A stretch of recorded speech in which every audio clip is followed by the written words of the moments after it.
안녕하세요. 민지의 꿀사연입니다.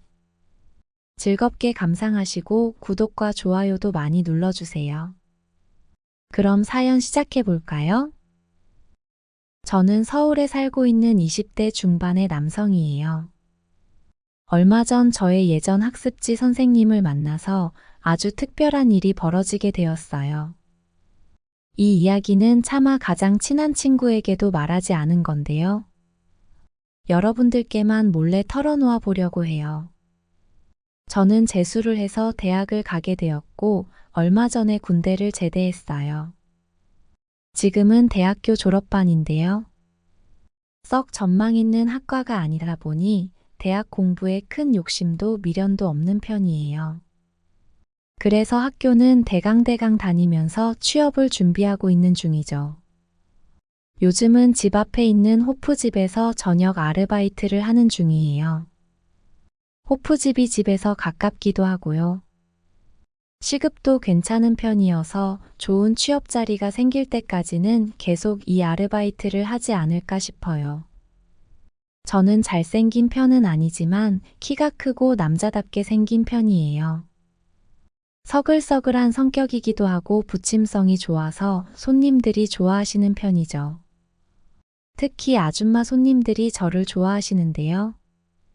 제가 호프집 아르바이트를 시작하고 아줌마 단골 손님들이 늘었다고 사장님이 좋아하시기도 해요.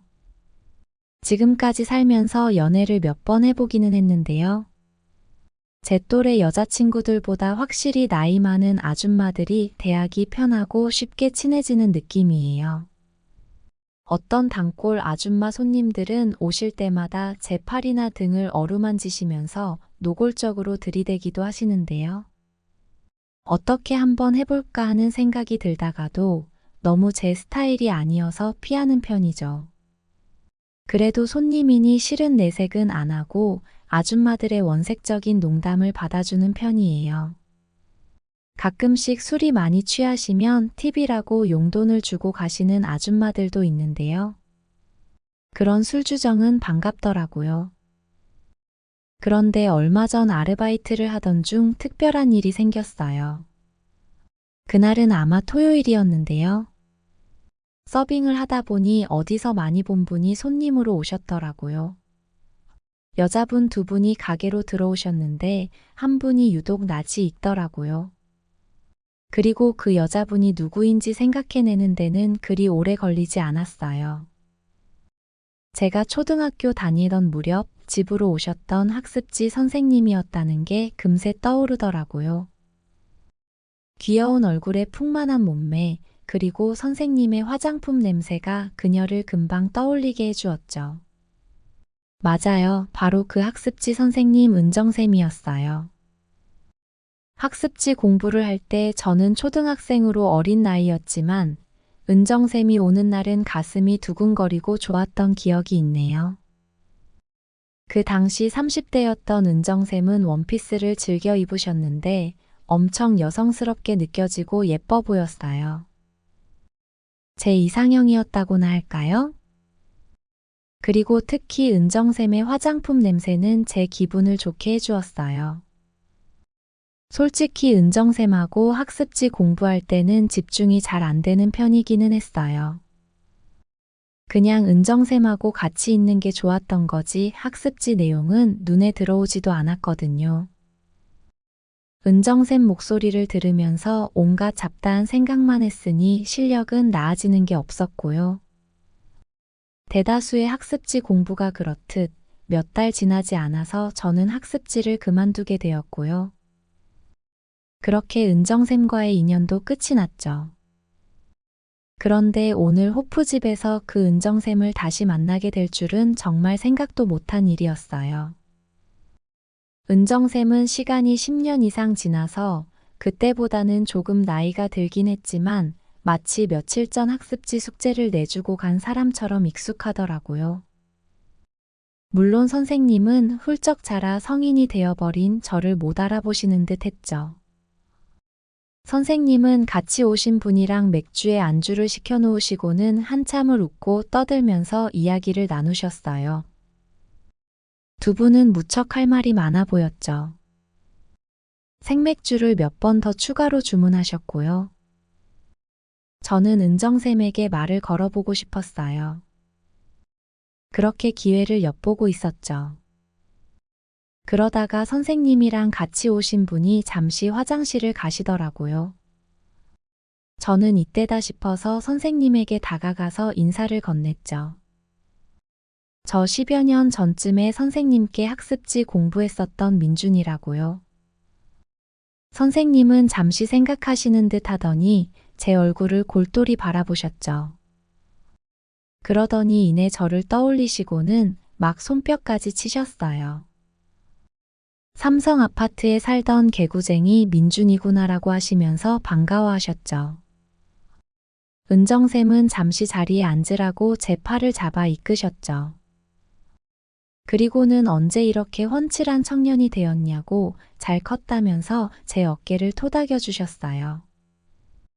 선생님은 그 무렵 학습지 교사 일을 그만두셨고 제가 맡았던 마지막 학생 중 한 명이었다고 하시더라고요. 그래서 제가 기억에 남았다고 하셨고요. 그때 화장실에 갔던 선생님 일행이 돌아오셨죠. 선생님은 그분께도 저를 소개해 주셨어요. 그 친구분은 오늘 젊은 청년이랑 술 같이 마시는 거냐고 짓궂은 농담을 던지시기도 하셨고요. 은정쌤 남편이 사업한다고 바깥으로만 돌아다녀서 은정쌤이 외롭다고 노래를 부른다고 저보고 은정쌤하고 데이트를 종종 해주라고 하셨죠. 선생님은 예전에 학생이었던 애를 앞에 두고 못하는 농담이 없다면서 민망해 하셨어요. 부끄러워하시는 선생님을 보니 예전에 같이 공부할 때 설레이던 느낌이 떠오르고 좋더라고요. 그간의 안부도 묻고 하면서 우리는 이야기를 조금 나눴어요.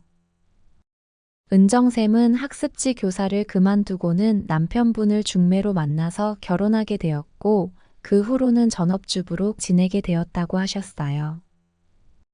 저는 나중에 데이트 해드리겠다고 능청을 떨면서 선생님 연락처를 물어봤어요. 선생님은 제 볼을 꼬집으시면서 이제 다 컸다고 못하는 농담이 없다면서 웃으셨죠.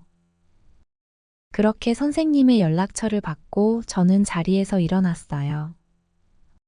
그날 아르바이트를 마치고 집에 돌아가서 선생님 연락처로 카카오톡을 열어봤더니 몇 장의 사진들이 프로필에 올라와 있더라고요. 선생님 혼자 나온 사진도 있고 남편분하고 찍은 사진도 있었는데요.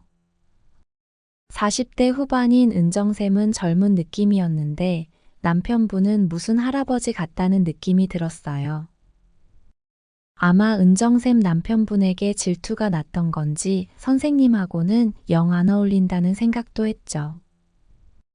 아무튼 그날 오랜만에 선생님을 만나서 너무 좋았다고 예전이나 지금이나 너무 예쁘시다고 카카오톡 메시지를 보내두었죠.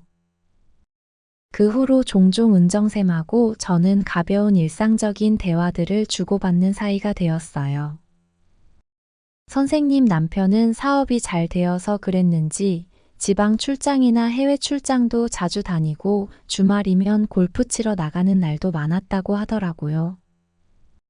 그래서 은정쌤은 결혼 생활이 약간은 외로운 편인 듯 했어요. 하늘을 봐야 별을 딸 텐데 남편이 바깥으로 도니 아이도 안 생겼고요. 그리고 이건 제 생각이었는데요. 남편분이 나이가 좀 있는 편이어서 부실한 것도 있는 듯 했죠. 그래서였을까요? 은정쌤은 저하고 카톡으로 메시지를 주고받으면서 대화하는 걸 좋아하시는 듯 했어요. 계속 관심을 보이고 잘 호응해주는 저에게 마음이 편해지셨던 것 같아요.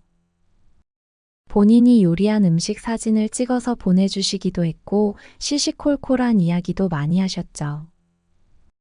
그리고 종종 지인분들하고 제가 일하는 호프집에 와서 맥주도 한 잔씩 하고 가시기도 했고요. 그러던 어느 날이었는데요. 선생님의 카카오톡에 생일 메시지가 떠 있더라고요. 카톡은 생일인 사람 프로필 옆에 생일 이모티콘이 표시되는 거 있잖아요. 좋은 세상이죠? 카톡 아니었으면 선생님 생일인지도 몰랐을 테니까요. 아무튼 저는 그걸 보고 오늘 생일 축하드린다고 아침에 메시지를 보냈어요. 은정쌤은 한가하셨는지 바로 고맙다는 답장을 보내셨죠. 저는 오늘 생일인데 무슨 계획 있으시냐고 물었어요. 돌아온 답변이 조금 안타까운 생각이 들었죠. 남편분이 어제 중국으로 출장을 가서 오늘 아무 계획도 없다고 하시더라고요. 생일이 평일이어서 친구분들하고도 아무런 약속도 안 하셨다고 했고요. 저는 그 이야기를 듣자마자 망설이지도 않고 오늘 생일 축하 파티 저랑 하자고 이야기를 했어요. 그날은 아르바이트가 있는 날이기는 했는데요. 가게 사장님에게 이야기해서 하루 시간을 내보겠다고 했죠. 그리고 기분 전환하러 놀이공원에 가자고 했어요. 선생님은 아줌마랑 놀이공원 가서 무슨 재미냐고 처음에는 거절하셨는데요. 제가 거듭 조르는 통에 결국 오케이를 하셨죠. 우리는 바람도 쏘일 겸 에버랜드로 향했어요. 무슨 놀이공원이냐면서 거절하신 분 치고는 너무 예쁘고 귀엽게 꾸미고 나오셨더라고요. 40대 아줌마로는 안 보였죠. 놀이공원에 들어가자마자 저는 가판대에서 귀엽게 생긴 머리띠를 사서 선생님 머리에 끼워드렸어요. 은정쌤은 처음에는 질색을 하셨는데요. 이런데 오면 이렇게 해야 한다고 그 머리띠 하신 선생님이 너무 예쁘다고 우기는 제 성화에 종일 그 머리띠를 하고 돌아다니셨죠.